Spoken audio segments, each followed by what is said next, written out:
Welcome back to Hannity. Earlier this week, Sean sat down with the man behind one of the most successful shows on all the Vegas Strip, ventriloquist Terry Fator. He introduced Sean to a huge new addition to the show. Take a look. Heartbreaking, tragic life of performer Terry Fator. He had it all: fame, fortune, and sold-out shows in Las Vegas. But behind the laughter and applause, Terry Fator's life was filled with heartbreak and tragedy. My name is Terry Fator. I'm Emma Taylor. This is Emma Taylor. I'm a singer. Yeah, she's a singer. She does impressions of female singers. Oh. Can you throw one more at us, a cappella? Yeah, I can. Oh, Okay. who you want to do? Ashley Simpson. Ashley Simpson. All right. All Okay. right. Do an Ashley Simpson. Okay. How did this beloved entertainer go from a church picnic performer to a multi-millionaire headliner? How did his first wife's controlling behavior nearly destroy his career? Did his handlers push him to cross the line with shocking and inappropriate jokes just to stay relevant? We're going to uncover the shocking truth about Terry Fator's roller coaster journey. Born ventriloquist. Terry Fator was born in Dallas, Texas on June 10, 1965. He was just a regular kid until he found his passion in the 5th grade. It was Valentine's Day, and he was searching for a book for a school assignment. That's when he stumbled upon a book about ventriloquism. It was called Ventriloquism for Fun and Profit. Curious, Terry took the book home and started to learn all about this unique skill. He even bought a ventriloquist dummy from Sears and named him Willie Talk. With Willie Talk by his side, Terry practiced and practiced. It wasn't long before he won a $25 prize for a performance at a church picnic. After high school, Terry went to college at Liberty University in Virginia. But even with his studies, he never forgot his love for ventriloquism. It was a part of him, and it would soon lead him down a path filled with fame and fortune. When Terry was just 10 years old, he received his first ventriloquist dummy. It was a gift that sparked a lifelong passion. Terry would spend hours practicing, using his family and friends as his first audience. He loved making people laugh and was always trying out new impersonations of famous singers and actors. Terry's mother, recognizing her son's passion and potential, worked hard to support his dream. She saved up her money for 3 long years to buy him a professional puppet when he turned 18. It was a special moment for Terry, and he cherished that puppet as a symbol of his mother's love and support. With his new puppet in hand, Terry's skills continued to improve. He discovered a unique way to practice his impersonations while driving his car. "I'd see other people singing in the car and they looked goofy," Terry recalls, "so I'd do it without moving my lips." This unconventional practice allowed Terry to perfect his ventriloquism and impersonation skills simultaneously. Struggles and hope. In 1987, Terry Fator's career took an exciting turn. He joined a band called Freedom Jam as their lead singer.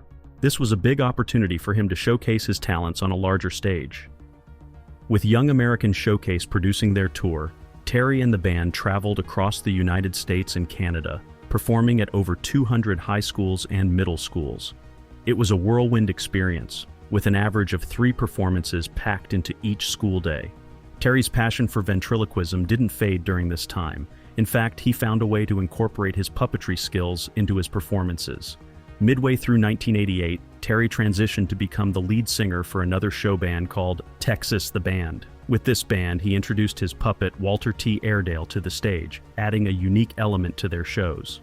The band's future seemed bright, with plans to sign with a major record label. However, fate had a different plan in store for Terry. During a meeting with a representative from the record label, Terry showcased his signature style of singing songs by impersonating the original vocalists. The representative was impressed, but requested that Terry sing in his own voice instead. This was a turning point for Terry, as he realized that his true calling lay in ventriloquism and impersonations, not just singing in his own voice. Leaving the band behind, Terry embarked on a solo career that blended comedy and ventriloquism. However, the road to success was far from easy. For several years, Terry faced numerous challenges and setbacks. He found himself performing at fairs, often under the scorching sun, even suffering heat stroke during sweltering afternoons. One particularly disheartening experience occurred when he booked a show at a 1,000-seat theater, only to discover a single person in the audience. It was a crushing blow to his morale, leaving him questioning his career choice. Terry seriously considered giving up on his dream and pursuing a different path. But his family rallied around him, encouraging him to keep going and not to lose hope. Inspired by their support, Terry decided to revamp his act. He expanded his routines to include a combination of singing, ventriloquism, and comedy. He also began incorporating impersonations of famous singers like Garth Brooks, Etta James, James Taylor, and Dean Martin. This new approach added depth and variety to his shows, making them more engaging and entertaining for audiences. Despite these efforts, Terry remained skeptical about his chances of success in the highly competitive world of entertainment. In his late 30s, he confessed, "It wasn't easy trying to keep going all these years. And by the time I was in my late 30s, I wasn't sure it was ever going to happen." But Terry's perseverance and unwavering belief in his talent eventually paid off. He continued to hone his skills, performing at various venues and gradually building a loyal following. The year 2005 marked a turning point in Terry Fator's career. While performing Friends in Low Places, he made a bold decision to incorporate impersonations into his act. This proved to be a game changer. The audience loved it, and their enthusiastic response boosted Terry's confidence. Seeing the impact of this new element, Terry revamped his entire routine. This transformation breathed new life into Terry's performances, and his career began to gain momentum.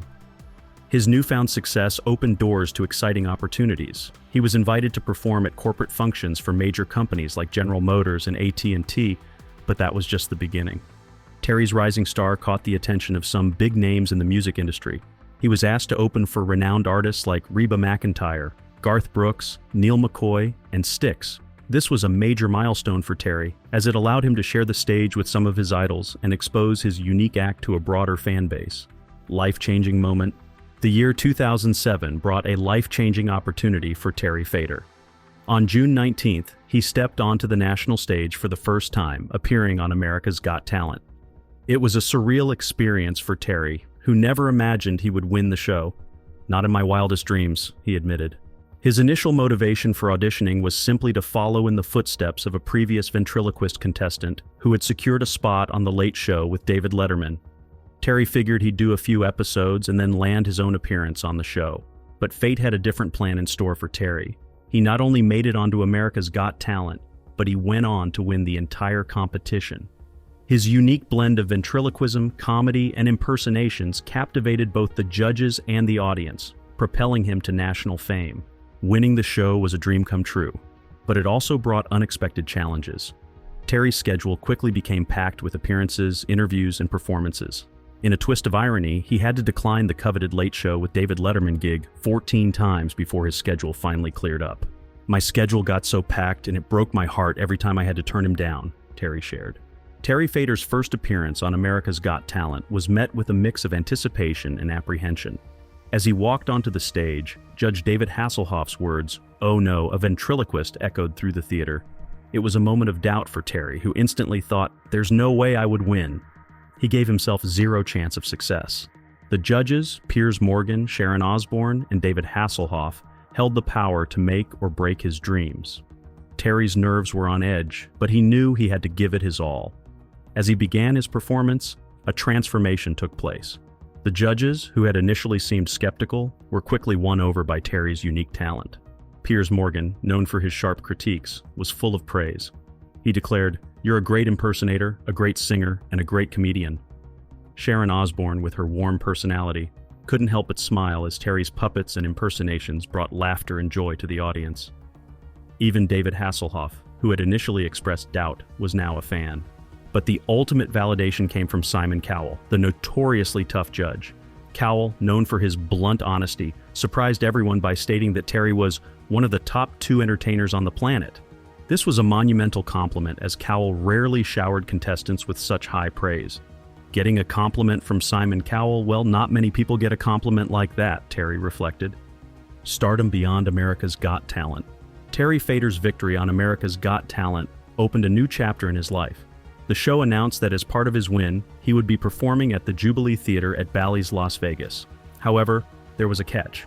The time slots offered were only 15 minutes long, which Terry and his management team felt didn't do justice to his act. After careful consideration and discussions with Bally's, they mutually agreed to drop the plan. Despite this setback, Terry continued to perform and connect with his fans. In April 2007, he graced the stage at Christian singer Larry Norman's 60th birthday party. He later returned the favor by flying Larry to tapings of America's Got Talent and even inviting him as an honored guest 2008 to May 2008. This was a major breakthrough for Terry, as it marked his official entry into the world of Las Vegas entertainment. Beyond his professional success, Terry also found time to give back to the community. In 2007, he became an official supporter of Ronald McDonald House Charities and joined their celebrity board, known as the Friends of RMHC. This philanthropic endeavor allowed Terry to use his platform for good and make a positive impact on the lives of others. On March 17, 2008, Fator appeared on The Oprah Winfrey Show along with American Idol judge and AGT creator and executive producer Simon Cowell. Oprah was amazed when Cowell called Terry one of the two most talented people on the planet. During the show, Terry brought out 3 of his puppets, Walter T. Airedale, Winston the Impersonating Turtle, and Julius. Walter sang a Garth Brooks song, Winston sang a Bee Gees song, and Julius sang a Marvin Gaye song. Oprah loved Julius so much that she fell out of her chair laughing when he started singing. Terry's success continued to grow, and on May 13, 2008, he signed a big deal with the Mirage in Las Vegas. The deal was for $100 million over 5 years, making it one of the biggest entertainment deals in Las Vegas history. Terry replaced Danny Gans as the headliner, and the theater was renamed the Terry Fator Theater. This was a huge accomplishment for Terry, and it showed just how far he had come since his days of performing at small venues. In 2009, Terry Fator added another accomplishment to his growing list of achievements. He published his autobiography titled, Who's the Dummy Now? This book offered a glimpse into his life, from his childhood in Dallas to his meteoric rise to fame. But Terry wasn't one to rest on his laurels. On September 10, 2008, he returned to America's Got Talent as a guest performer for their Top 20 Results show. This time, he brought back a larger version of Winston the Impersonating Turtle, who serenaded the audience with Marvin Gaye's Let's Get It On. He also introduced another puppet, Maynard Tompkins, who sang Viva Las Vegas. Terry's creativity didn't stop there. He continued to refine and reshape his puppets, ensuring they remained fresh and engaging. In an August 1, 2008 interview on ABC News Now, he showcased a redesigned Emma Taylor who performed a soulful rendition of At Last. This constant evolution of his characters demonstrated Terry's dedication to his craft. Throughout his career, Terry has faced the challenge of being taken seriously as a ventriloquist. He acknowledges that there have been few truly successful ventriloquists who have achieved widespread respect. He cites icons like Edgar Bergen and Paul Winchell, who thrived in the 1940s and 1960s, and also mentions Willie Tyler and Jay Johnson, whom he admired in the 1970s. However, Terry also recognizes the negative stereotypes associated with ventriloquism. Over the years, there have been so many bad ventriloquists, and most of them doing corny shows for children, that people began to think of us as a bad joke, he laments. Terry Fator's connection with America's Got Talent continued to deepen over the years. On September 14, 2011, he was invited back to perform as a guest during the finals. This time, he brought along Julius, the beloved soul singer, who captivated the audience with his rendition of Ain't No Sunshine. In 2013, Terry's talents extended beyond the stage and into the world of animation. He lent his voice to a character on the Disney Channel show Mickey Mouse, showcasing his versatility as a performer. The same year, he celebrated a major milestone by performing his 1,000th show at the Mirage Hotel and Casino. To mark the occasion, he returned to America's Got Talent as a guest performer during the Top 12 Results show on September 11th. Terry's appearances on AGT weren't limited to just performing. He also showed his support for fellow ventriloquists competing on the show. On September 16, 2015, he shared the stage with the eventual 10th season winner, Paul Zerdin. Similarly, on September 20, 2017, he performed alongside Darcy Lynn, another talented singing ventriloquist who went on to win the 12th season. In 2022, Terry took a surprising turn by entering the competition himself during AGT's 17th season. Although he didn't make it to the finals, he continued to champion the art of ventriloquism by performing with Anna Maria Margin, another talented singing ventriloquist, on September 27th. Despite his continued success and numerous appearances on America's Got Talent, Terry's residency at the Mirage in Las Vegas came to an end in July 2020 after an impressive 11-year run. This marked the end of an era for Terry, but meanwhile all this success, there were few ups and downs happening in his personal life. Marriage is drama. He was married to Melinda Fator, whom he eloped with in Denver on January 8, 1991. The couple did not have any children. However, the pressures of fame and the demands of Terry's career began to take a toll on their relationship. In February 2010, Melinda filed for divorce in Texas following their separation in January. Despite the impending divorce, Melinda made a public appearance with Terry on the red carpet in March when his show opened at the Mirage. This led to speculation and questions about the state of their marriage. In his initial statement, Terry attributed the divorce to personal matters and differences they were unable to resolve. He emphasized that the decision was mutual and that there was no animosity between them. However, 2 years later, Terry revised his statement, revealing a deeper truth. The issues that were happening in my first marriage were happening for years before, he confessed. I mistakenly thought success would fix those issues, and it made them even worse. Melinda had been portrayed as the rock who stood by Terry. However, Terry's own account of the situation painted a different picture. He claimed that Melinda was a controlling and manipulative partner who isolated him from his family and refused to have children. He stated that he remained married for many years due to his Christian upbringing, which discouraged divorce. But with his newfound success, he felt empowered to finally break free from what he perceived as an unhealthy relationship.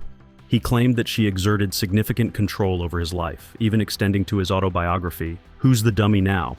Terry alleged that Melinda insisted on editing the book, demanding more credit for her contributions and becoming angry when he didn't comply. When you're stuck in a marriage, I was like, well, I might as well make this look good because I'm unhappy, but I'm stuck, he explained. However, Melinda Fator vehemently denied these accusations.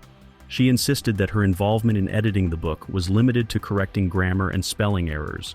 She also refuted Terry's claims about their disagreements over having children, stating that such arguments never happened.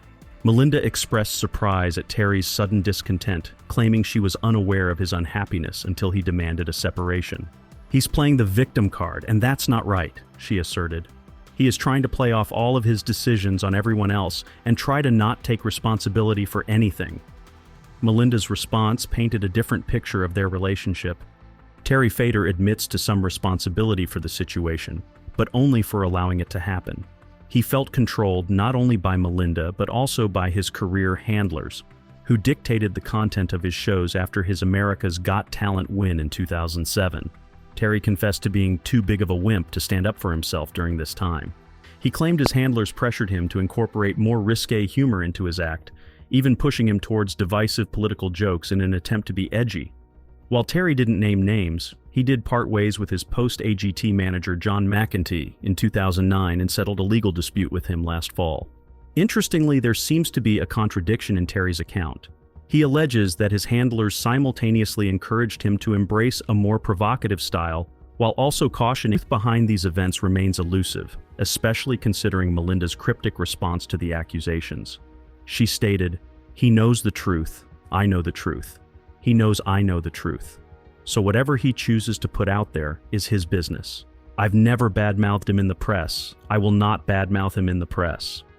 Her words leave much to interpretation, suggesting that there's more to the story than either party has revealed publicly. Following his divorce from Melinda, Terry Fator's personal life took another significant turn. In 2008, while his show was still at the Las Vegas Hilton, a young woman named Taylor Makakoa auditioned and joined the cast as an onstage assistant. Their relationship blossomed, and in November 2010 they were married in Hawaii. However, the whirlwind romance eventually fizzled out. In 2015, Terry and Taylor announced their separation, emphasizing that it was a mutual decision and they remained close friends. Interestingly, their professional relationship remained unchanged. Taylor, addressing the situation, explained, "Everything is the same, but we're not married. We still love each other and want to be friends. The only thing is we have to make sure whoever we date next accepts us."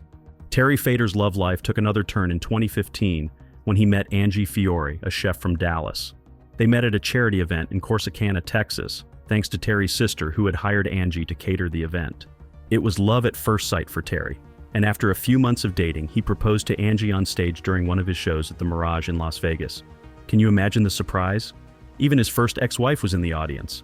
They got married later that year, on November 28, 2015, in a surprise ceremony at Lake Las Vegas Hilton. It was a small wedding, but full of love and laughter.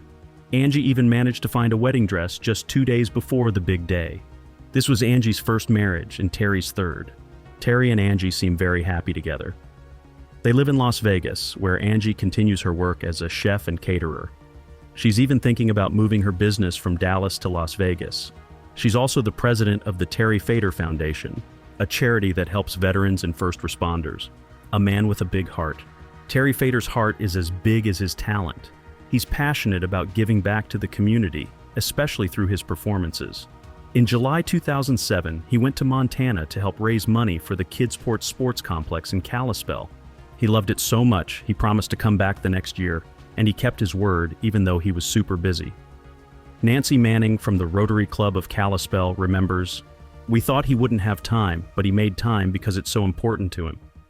All the money from that show went straight to the sports complex. The same year, Terry also did a special show to help families of minors in Huntington, Utah. In 2008, he went back to his hometown of Corsicana, Texas, to perform at the Palace Theater. The money from that show helped the Navarro Council of the Arts and the Mildred Drama Club. Terry's also been a big part of the Jerry Lewis MDA Telethon. In 2007, he surprised the crowd at the South Point Hotel and Casino in Las Vegas, with Emma Taylor singing At Last, and Winston the Turtle singing What a Wonderful World. He came back in 2008 and brought Julius to sing Only You, Let's Get It On, and Crazy. Maynard Tompkins even got in on the act with Viva Las Vegas. Terry didn't stop there. He appeared again in 2009, this time through a live feed from his own show, with puppets like the Fifth Beatle and Vicky the Cougar. He even brought on the Commodores to sing Brick House. Terry's always finding new ways to help others. In 2010, he drew a doodle for a charity auction to help families dealing with a disease called neurofibromatosis, and all the money from his song Horses in Heaven goes to St. Jude Children's Research Hospital. Terry Fator is not just a talented performer. He's also a generous person who cares deeply about making the world a better place.